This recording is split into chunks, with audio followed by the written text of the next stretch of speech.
And for those curious, I've got a Milwaukee hiding inside here, and it's turning a 3/8 drive on a swivel connector here with a socket, turning the 13 millimeter head screw. And I've got a little clamp in here. If I pump that clamp up, the light will come on, and then the next squeeze, it starts to turn.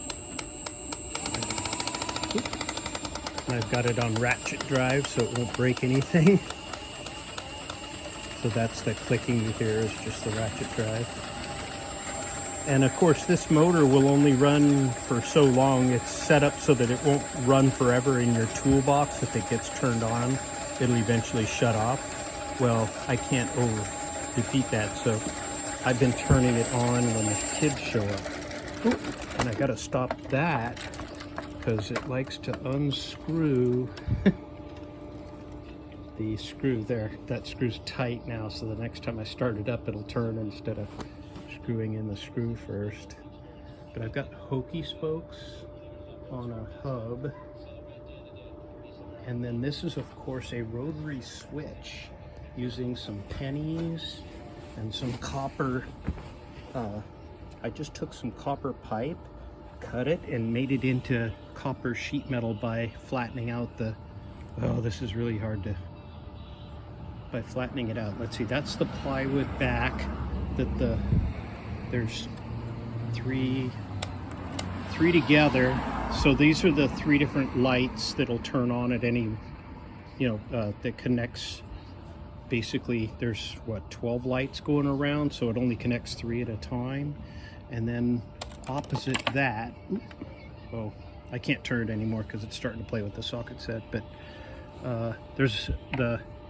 that's the power in. There's another ring on the inside that's just a solid ring, and that's delivering the power to these, which then delivers the power to each light as it rotates around.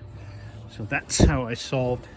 Normally in modern times you do that with electronics, but I'm a kineticist.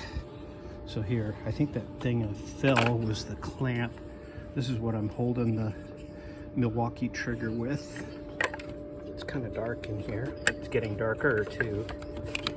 And I'm just gonna have that perched right there, so the next time kids come, I'm all ready to go.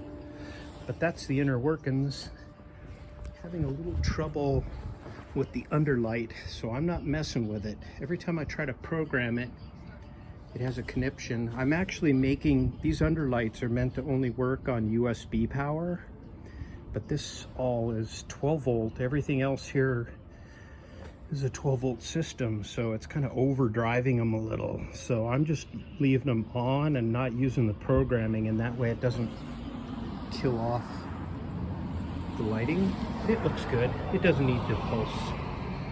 I've got other things going on here, but here, let's give you the tour from around front.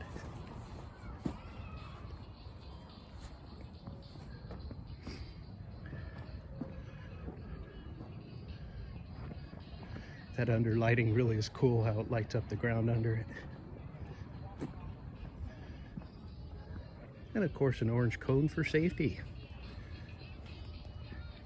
Kinetic Carl here in my super secret Kinetic Lab of Wonders on Halloween evening. Happy Halloween, folks.